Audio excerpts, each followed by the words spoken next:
Hi there, you're watching Market Cafe on ET Now with me, Shreyanshi Singh, and with me as always is Priyanka Uppal. Over the next 1 hour, we'll get you news and updates from within the country as well as across the globe, tell you which stocks you should then be keeping on your radar, and tell you what the brokerages are saying as well. Well, first things first, let's take a look at what the Wall Street did then. And it does look like the Dow was a real underperformer when you take a look at the S&P 500 and Nasdaq. Even in the mixed session, they did hold on to some resilience. Absolutely. Shansi, it's actually a mixed session what we're seeing on Wall Street. The kind of moves that we've seen. If you talk about, since you spoke about Dow, now Dow, that one dipped another 0.25%, nearly 111 points. And this is that Dow is failing for an 8th straight day. And this is for the first time since June 2018. But at the same time, Nasdaq and S&P, they both are inching at the record highs. Nasdaq gained more than 1%, nearly 1.2%, and again hit a fresh record high. S&P also edged up nearly 0.4%. Significantly, stocks from Meta, Apple, Alphabet, Tesla, AI chip maker like Broadcom, they have been rallying to fresh all-time highs now. In fact, Broadcom, which topped a $1 trillion market value for the first time. This is what is taking Nasdaq to higher levels. In fact, a total of 11% of gain what we have seen in Nasdaq in last couple of days. So the tech as well as the consumer discretionary sectors, they are making new highs there. So it's a mixed kind of session. What we've been seeing, the mixed kind of move from last few days, what we've been seeing in US market. Remember, Fed is set to begin a 2-day policy meeting today, and investors will be keenly watching out for the forward commentary. As widely expected, they are going to make a rate cut, but the commentary is very important. Talking about the 10-year bond yield, they were a little unchanged at 4.39%. But what about oil, Shreyanshi? Well, absolutely. And before shifting focus to oil, I just wanted to quickly mark the fact that, it's very interesting because the gains for the S&P 500 and Nasdaq largely came without the cooperation of the market bellwether Nvidia. Now, that's something that we've not seen happen. We'll be getting you more updates on that a little later also. But oil futures, let's take a look at what they really did, because they slipped from the highest levels in several weeks on weakness in consumer spending in China, the world's largest oil importer. And even as investors also paused buying ahead of the US Federal Reserve's interest rate decision. Now, that's the one that we've been telling you about, we've been talking about, and that's also the one that the market is watching out for, at least when it comes to oil prices. When you take a look at Brent crude, a little bit in a wait and watch mode is where Brent as well as WTI were. But when you take a look at Brent crude, settled around that $73 a barrel mark, downtick of just about 58 cents coming in. For Brent crude as well, 0.8% lower is where that one was at. When you take a look at US WTI as well, mirroring the kind of moves that we've seen for Brent. And when you take a look at the downtick, then 0.8% downtick even for US WTI, $70 a barrel is the kind of level that you're looking at, also shedding 58 cents. So quite the mirror in terms of what Brent really did. And when you take a look at US WTI as well, this entire session was after it registered its highest close since November 7. So you've seen some strength coming in oil prices, and now you've seen a little bit of a wait and watch mode, a little bit of weakness, a tepid move coming in as far as oil prices are concerned. But last week, of course, you did have oil benefiting from the expectation that supply would tighten with additional sanctions on crude producers, Russia and Iran, while you did also have possible lower interest rates in the US and Europe that will be spurring a little bit of demand. Now, in terms of the kind of expectations that we have, just like Priyanka mentioned, 0.25 percentage point cut is what we're penciling in when it comes to the Fed. And you do have lower interest rates that can also stimulate economic growth and increase oil demand. And on the back of that, you do have the market waiting by to see what really happens with the Fed. Absolutely, but meanwhile, there's no stopping. In fact, it's a one-way rally for Bitcoin, what we have seen. And, Bitcoin scaled yet another all-time high ahead of that key outcome from the Federal Reserve. Bitcoin has now rallied beyond $107,000 mark. The cryptocurrency is, in fact, now up 9% just this month and a whopping 52% return since US presidential election. On a year-to-date basis, Bitcoin has gained nearly 150% time. Promises of a friendlier regulatory environment that continues to be a positive catalyst for the digital asset and crypto at large. Well, absolutely, and we'll be waiting by to see what really happens with Bitcoin, given that Donald Trump has come out and said that he's going to establish a different system in place for crypto. But let's also take a quick look at the other events that we're keeping on our radar. Then from the US, you do have retail sales as well as industrial production data. and that all-important FOMC meet, that is going to be the one to watch out for. From the US then, and from UK, you do have jobless claims as well as unemployment data that we're watching out for. In terms of primary market action, you do have IGI, and the subscription is closing for that one, so that's the one to watch out for, along with everything that I've mentioned thus far. And in terms of other events, of course, you do have ECB Governing Council member Ollie Rehn, who will be speaking, and that speech is also going to be the one to watch out for, given that as we wrap up the year, any sort of important commentary coming in from the central bank is going to be the one to watch out for as well. All right, now let's get you some more global stories. And Wall Street's AI darling Nvidia has now slumped into correction territory. This Nvidia declined as much as 10% from its record close.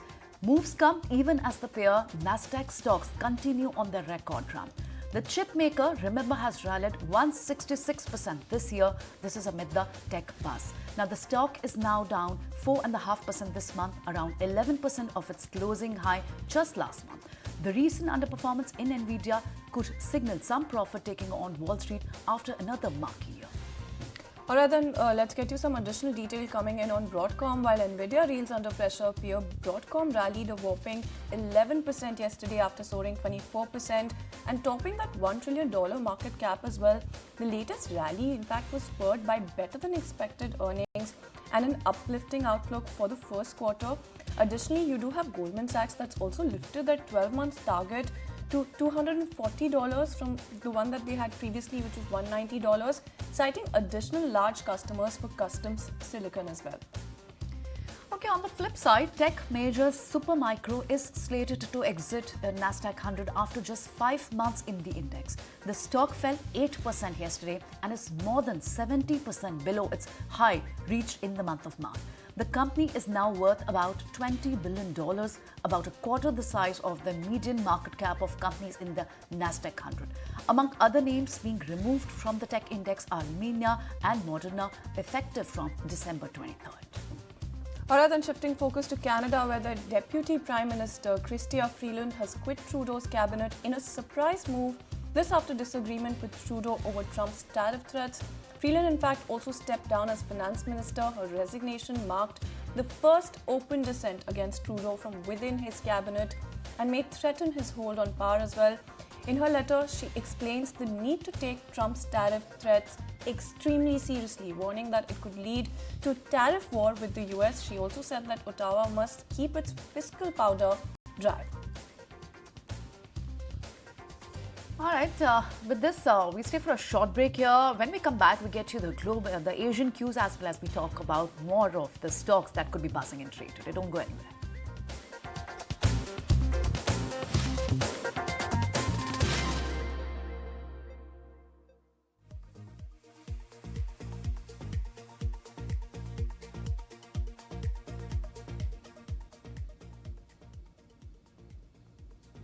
Welcome back. You're watching Market Cafe. Now let's get you some more stories. India's trade deficit in the month of November rose sharply to $37.84 billion versus $27.1 billion in the previous month. Now, the much wider trade gap was led by sharp rise in imports, and this is majorly on the back of gold imports also. This one rose 27% to $69.95 billion compared to what it was last year. Meanwhile, exports dropped to $32.11 billion versus $39.2 billion last month. India will surpass $800 billion in exports by FY24, FY25. Exports will be sustained in the next 4 months, and India's merchandise exports growing at 3.2% versus global average of 2.3%. This is what is pegged for. Well, absolutely. That's a quick look at some macroeconomic data then. But moving on, as per sources, ET now learns that the newly appointed RBI Governor Sanjay Malhotra has asked his colleagues to aim for perfection in their duties, emphasizing continuous improvement as the institution enters a new era of Viksit Bharat. Let's go across to Ankur, who is standing by with more details on this. Ankur, tell us a little more about what was the word coming in from the new RBI Governor then. It's first time Reserve Bank of India Governor Sanjay Malhotra has written an email to employees, and what we have understood through sources is that the governor has urged employees to share ideas and suggestions for improving Reserve Bank's effectiveness. In fact, Governor has emphasized on collaboration and innovation in tackling challenges. Particularly, he has encouraged a participative approach to meet dynamic and economic needs. One thing more, this letter specifies that he calls for proactive engagement with all the stakeholders to address the emerging challenges effectively. And it does not stop here. He underlines the significance of transparency and accountability in RBI's functioning. So these are early days, and Reserve Bank of India Governor clearly outlining what will be his priorities in this letter. He has also reiterated the commitment to maintaining Reserve Bank of India's leadership in policy excellence. And also, one thing needs to be highlighted here. He has mentioned specifically an open door policy for employees to share ideas and suggestions. Right, thanks for getting that insight. Ankur, ED Now exclusive open door policy which will be encouraged. That's what the new RBI governor had to say through this letter. But now let's shift focus to another major exclusive. Pure term life insurance premium is likely to be GST exempted as the GOM has proposed a complete exemption. Anurag Shah has the latest on this. Anurag, over to you. So in last two GST Council meeting, there were expectations about the rate reduction on insurance premium, but it was not, insurance issue was not taken up in the GST Council. But for the upcoming GST Council meeting of 21st of December at Jaisalmer, Rajasthan, this issue is likely to be taken up, GST rates on insurance premium. And as per our sources, group of ministers on insurance has recommended complete exemption of GST on term insurance, pure protection term insurance. So it will be a big development in insurance space because insurance penetration as per the global average is very low in the country, and to achieve the insurance for all target, GST reduction demand was happening from all quarters. So if we talk about the listed companies, then the share of term insurance in their total AP for HDFC Life is around 13%. For SBI Life, it's 10%. For ICICI Pru, it's 15%. And for the market leader, LIC, the share of term insurance for pure protection is less than 1% of their total AP as per the FY24 figure. Currently, there is a 18% GST is charged on the term insurance premium, and if it's get exempted, then there will be a relief of 18% for the policy holders who are paying for their term insurance premium. If we see the trend also in last few years, after COVID, there was a hike in term insurance premium, but in last 1 year, there is no change in term insurance premium. In fact, companies like ICICI Prudential has reduced the term insurance premium by 10%. So, group of ministers on insurance has recommended for the pure protection term insurance plans complete exemption of GST. All right, thanks Anurag for getting us all of those important details. Then from one ET Now exclusive to another, then OMCs are expecting a big relief coming in from the government amid losses incurred on LPG sales. In fact, the oil ministry is planning to seek compensation from the finance ministry, and the compensation amount might be disclosed during the upcoming budget. Prakash Priyadarshi filed this report earlier. Take a look. Yes, an important development coming in, as we are learning from our sources that the government is likely to provide relief to the oil marketing companies. We are given to understand that the relief could be provided on account of their losses on sale of domestic LPG. A very significant development coming in. Our sources are also saying that the oil ministry is preparing a proposal to seek compensation from the finance ministry. In fact, consultations with the oil marketing companies have already been completed on this proposal, and sources are suggesting that the oil ministry is likely to seek rupees 20 to 25,000 crore from the finance ministry. Along with that, we are also given to understand that the oil marketing companies are incurring loss of rupees 150 to 200 on sale of every domestic LPG cylinder. In fact, they have been facing losses for several quarters. Their profitability has been reduced significantly during second quarter of the current financial year on back of reduced refining margin and sale of domestic LPG below market rate. Therefore, they are seeking compensation from the government. Along with that, we also given to understand that the oil ministry believes that the LPG prices in the international market will remain firm due to higher winter demand, and therefore compensation is needed to help oil marketing companies going forward. We also given to understand that the oil ministry wants that the compensation amount to be announced in the upcoming budget. So it's a very important development coming in. Let's see how it pans out, but at this point of time, it's a positive development for the oil marketing companies.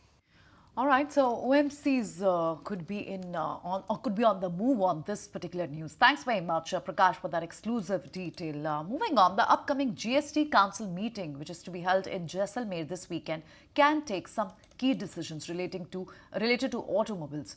While one of the recommendations can make second-hand vehicles, including EVs, costlier, the other one can give a relief to auto majors having SUVs in their portfolios. Sumit Chaturvedi joins with this exclusive details.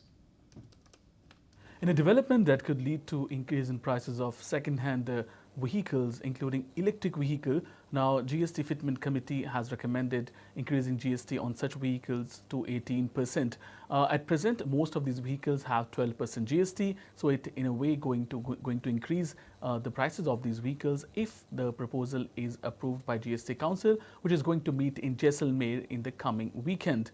Other items are also going to be there. Some clarification can come on items like popcorns. However, the big issue of premium, which GST laid on premium of health insurance, well, that is something which is going to be one big item. That's also going to be the agenda this coming weekend. December 21st is the date when GST Council is meeting in Jaisalmer. A number of items are going to be there as well. Sources are also telling us that composition says regarding that, the GOM, it may ask for increase in or extension of the overall timeline for the roadmap for giving anything finalizing on compensation cess. So these agendas could be discussed in the coming GST Council meeting that is going to take place on this Saturday coming December 21st in Jaisalmer, Rajasthan.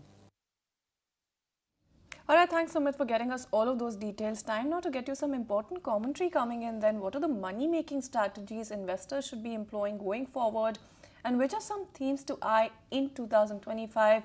We get you the word coming in from a host of voices: NSE's Ashish Kumar Chauhan, Aditya Birla Sun Life AMC's A. Bala, Nippon India Mutual Fund's Sandeep Sikka, as well as HDFC's Navneet Manot, who share their views as well. Let's go across and listen into what they then had to say.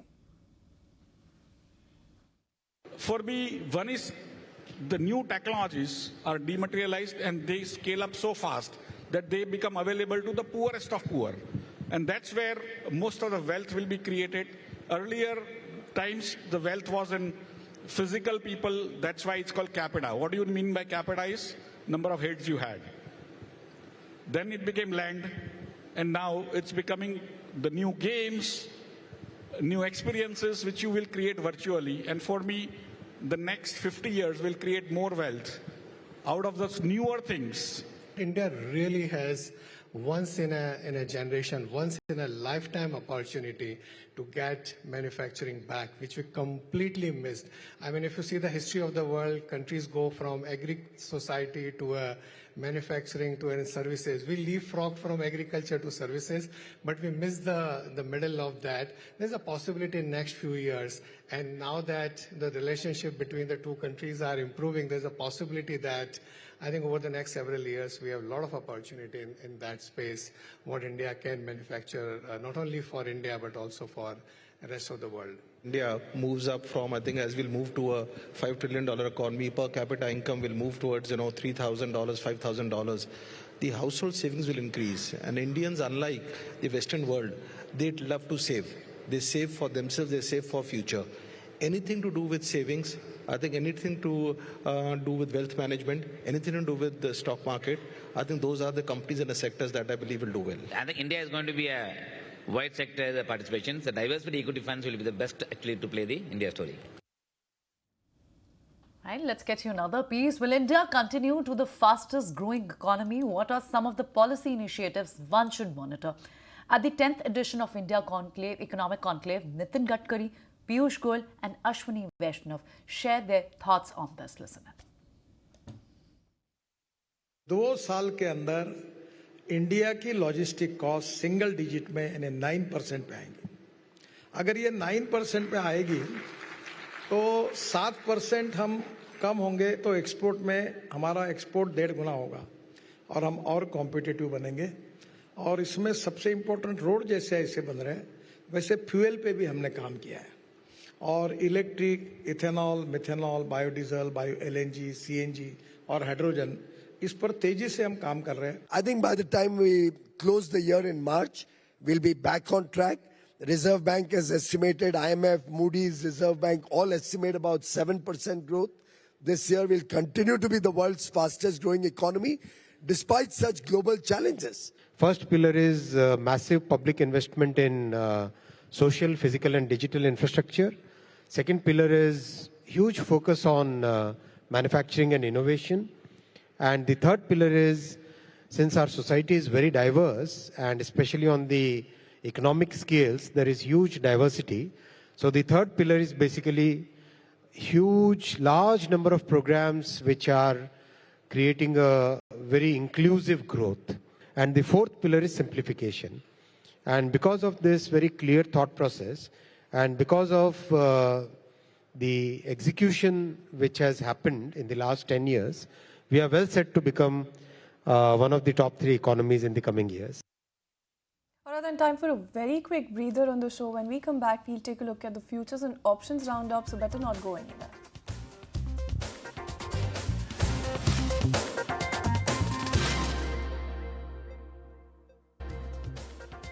Welcome back. Thank you so much for staying tuned in. Well, as promised, let's get you a check going on futures and options. In fact, Ansh is standing by with just that. Ansh.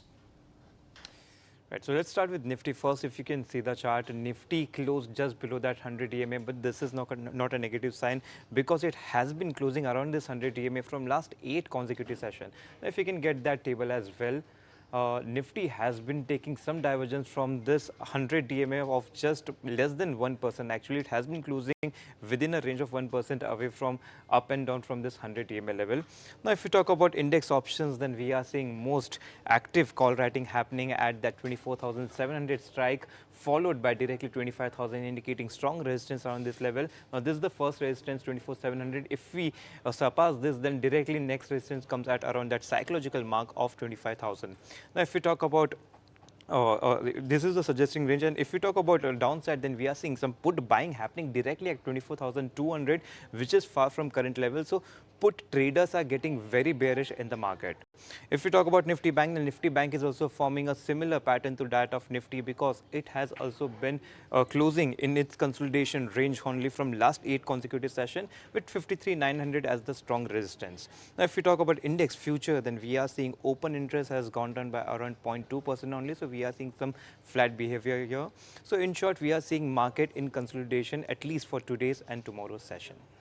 All right, so looks like either a range bound or a towards a downward bias. What future and option is indicating. Thanks very much, Ansha, for all of that insight and the breakdown on the future and option trade. Moving on, let's get you some stocks that could be buzzing in trade today. We have Gaurav joining in with the list of that stocks. Gaurav. Well, yes. Let's begin our list today with Hindustan Petroleum because company has now approved a capex plan for lube modernization plant which is situated in Mumbai, and the total cost is going to be around 4,679 crore rupees. Now, company says this plant will get completed in the next 3 years, and as a result, this will be in focus. Other than that, Indus Towers is also going to be in focus, and the reason being that the company has got order from Income Tax Department in favor of the company, and this can result into a significant gain of around 3,500 crore rupees as contingency liabilities. Other than that, there are some companies which will be buzzing on the back of the order wins. So first we have got is Tech Macro Rail. There the company has won an order worth 187 crore rupees. RVNL also received an order worth 270 crore rupees. This is from elevated metro station order. We also have Railtel which could be in focus, and the reason being that this company has also won an order. This order size is going to be a little small. It is around 38 crore rupees, but this is for Central Warehousing Corporation. Other than that, Wipro is also going to be in focus because company has signed an agreement to acquire around 100% stake of Applied Technologies, rupees, and this acquisition is going to cost company $40 million. Lastly, we will also be watching out for HDFC Bank because SEBI has now issued administrative warning letter, and this is for allegation of non-compliance with the SEBI's disclosure norms for resignation of Mr. Arvind Kapil, who is a senior management personnel. Now, this is actually a second warning letter received by the bank in this week itself, and it could be sentimentally negative for HDFC Bank. So definitely watching out on all these counters on the back of the news flow that we have received in the morning. Well, absolutely. And while you're with us, there's a couple more counters to keep an eye on because there's Escorts Kubota that had a management meet, and even Coromandel International that also had an analyst day. So tell us about those counters as well.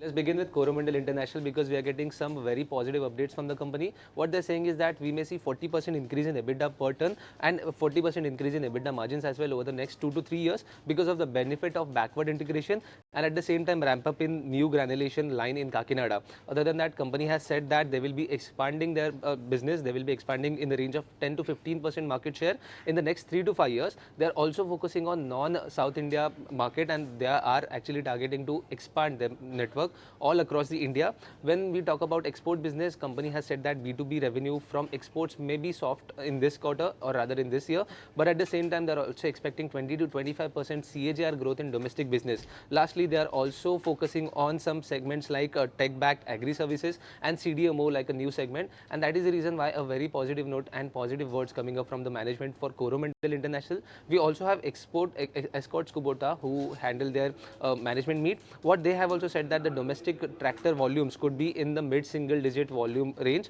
and when we talk about exports, they are also expecting some kind of weakness there. And at the same time, what they say is that the demand trend is in construction equipment is going to remain a little weak, but at the same time, when we talk about operational integration of EKI and KAI, that will happen gradually, and this will lead to margin improvement for the business. Lastly, they also said that the focus for the business will remain on improving market share, and at the same time, they will also be focusing on domestic tractor shares trajectory.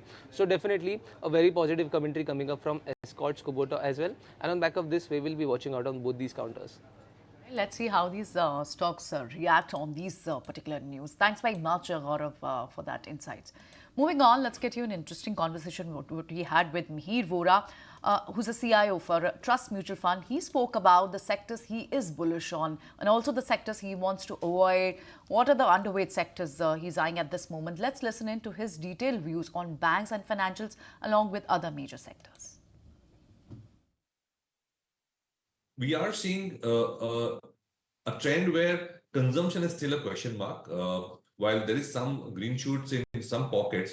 But overall, if you see the K-shaped nature of the consumption has continued. So we are yet to see a decisive pickup in the lower end consumption. And that's why you do see the markets focusing more on the premium consumption, etc. I think the other reason why the consumption theme is probably underperforming is that markets now expecting the government to get back onto its spending, which was lacking in the first half. If you look at the first half, the state governments as well as the central government capex has been actually flat to negative against the positive 10% plus growth which is expected.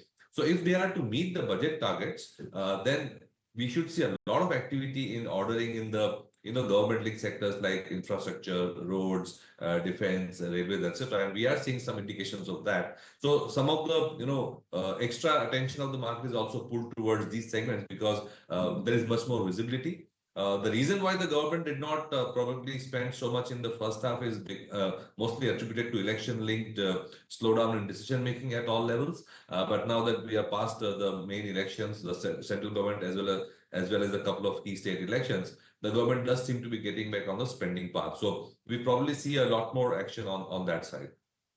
Interesting. Mihir, so in the last few months of correction that played out, where is it that you added to in your funds?